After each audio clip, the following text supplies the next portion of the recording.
Ασφαλώς την έχω υπογράψει, κύριοι συνάδελφοι, την εισήγηση για τον Αναστάση. Το έργο του είναι τεράστιο. Οι δικές σας αντιρρήσεις, κύριε Τασόπουλε, είναι κατανοητές. Ο Αναστάσης είναι ένας πολύ νέος επιστήμον πράγματι, αλλά η συμβολή του είναι τεράστια.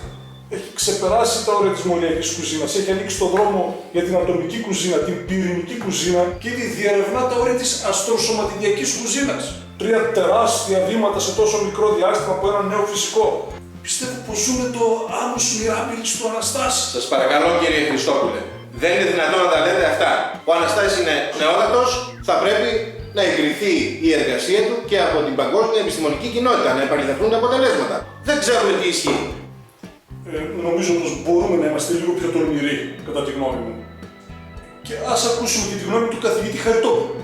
Ο υποψήφιος έχει συνδέσει τη μαγειρική με την νανοτεχνολογία.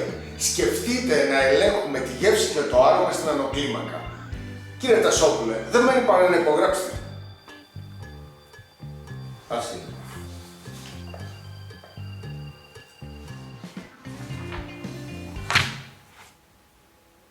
Who took the bomb?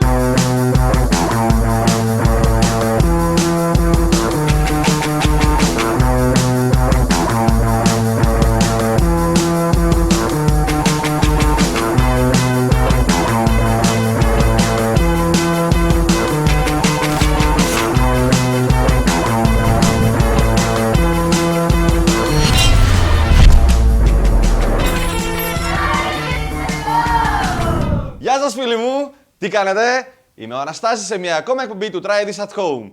Μια εκπομπή μαγειρικής διαφορετική από τις άλλες. Και για την επόμενη Πέμπτη ξεκινάμε έναν καταπληκτικό διαγωνισμό. Κάντε like στη σελίδα μας, share στον τοίχο σας στη σελίδα μας και θα κερδίσετε ένα καταπληκτικό διήμερο μαγειρικής μαζί μου στο Ποσίδι. Σήμερα έχουμε ένα καταπληκτικό και γρήγορο πιάτο. Θα αναρωτιέστε όμως τι δουλειά έχει αυτό το ταψί εδώ. Σήμερα θα κάνουμε μια πολύ γρήγορη συνταγή με πολύ λίγα σκεύη. Μην κοιτάτε που εμείς έχουμε πολλά, το κάνουμε για να φαίνεται πιο όμορφα σε εσάς. Μπριζόλες μοσχαρίσκες με πληγούρι στο φούρνο. Αλλά θα χρησιμοποιήσουμε μόνο αυτό. Είμαστε έτοιμοι? Φύγαμε! Ξεκινάμε. Θα βάλουμε όλα τελικά όπως σας είπα στο ταψί. Θα βάλουμε αρχικά λίγο λάδι κάτω-κάτω. Θα βάλουμε πιπέρι. Θα βάλουμε ρίγανη. Ακόμα. Στο τέλος βάζουμε και λίγο αλάτι. Δεν θα βάλω πάρα πολύ γιατί όταν τελειώσει το φαγητό θα βάλω και λίγη γραβιέρα με ρίγανη. Θα βάλω και ένα ποτηράκι νερό τώρα. Και άλλα 2 πριν το βάλω στο φούρνο. Μην αγχώνεστε άμα δεν είναι ομογενοποιημένο το μείγμα μέσα και δεν επέλθει κορεσμός με ρίγανες, μπαχαρικά και τέτοια. Θα βράσει. Και όταν βράζει κάτι γίνονται τα πάντα. Θα το ανακατέψω λίγο με το πυρουνί. Όχι πάρα πολύ. Και θα βάλω μέσα τις μπριζολίτες.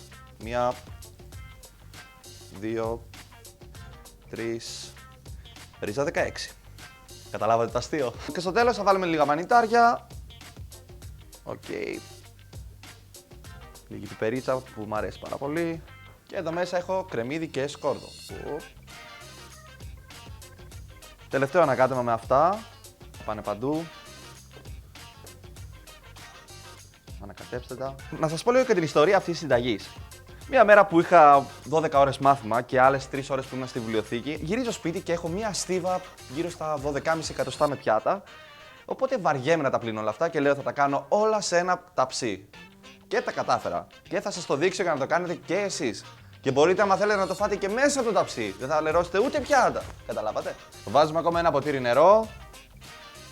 Και επειδή κάναμε τόσο γρήγορα τη συνταγή μας, δείτε μία ακόμα φορά το intro μας για να γεμίσουμε τηλεοπτικό χρόνο. Ούψ. Βάζουμε το ταψί στο φούρνο στους 200 βαθμούς. Ποιο είναι αυτό το συστατικό? Είναι η πατάτα.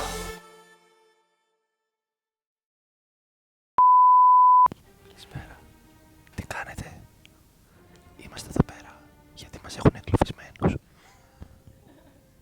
Δεν είναι γέλια αυτά που ακούτε. Είναι βασανιστήρια. Δείτε το μάτι μου. Πλάκα κάνουμε κυρίες και κύριοι, είναι το Try This At Home και είσαι σε μια ακόμα εκπομπή. Λοιπόν, έχει περάσει ένα 40 λεπτό. Βγάλαμε το ταψί από το φούρνο, το φαγητό δεν είναι ακόμα έτοιμο. Θα βάλουμε τώρα το πληγούρι και θα το ανακατέψουμε λίγο. Ωραία. Το πληγούρι δεν θέλει πάρα πολύ νερό, οπότε Θα βάλετε περίπου μία κούπα, κάντε ένα ανακάτεμα, ίσα να είναι το πληγούρι μέσα στο νερό για να το ρουφήξει. Γιατί αλλιώς θα μείνει ξερό και δεν θα μαγειρευτεί προφανώς. Ωραία, τώρα το ξαναβάζουμε στο φούρνο και η Δήμητρα θα μας πει τα συστατικά. Μπριζόλες με πληγούρι. Συνταγή για 4 άτομα. 1,5 κούπα κουσκούς, 4 μπριζόλες, μισό κρεμμύδι, μισή σκελίδα σκόρδο, 1 κόκκινη πιπεριά, γραβιέρα με ρίγανη, λάδι, ρίγανη, αλάτι και πιπέρι. Πέρασαν 10 λεπτά και το πληγούρι είναι έτοιμο. Ταυτόχρονα όμως με πήρε τηλέφωνο ο καθηγητής μου και τελικά με στέλνουνε στο Στοκχόλμη. Γι' αυτό και η βαλίτσα. Θα σερβίρω στα γρήγορα γιατί νηστικό αρκούδι δεν χορεύει. Θα βάλουμε πάνω λίγο γραβιέρα με ρίγανη. Ωραία. Θα την ανακατέψουμε το πληγούρι. Θα μπει μέσα. Θα βάλω και λίγο μαϊτανό. Ωραία. Το κρέας ψήθηκε τέλεια. Έχει γίνει και ζουμερό. Για να δοκιμάσουμε. Τέλειο. Επειδή βιάζομαι, τα λέμε στην επόμενη εκπομπή.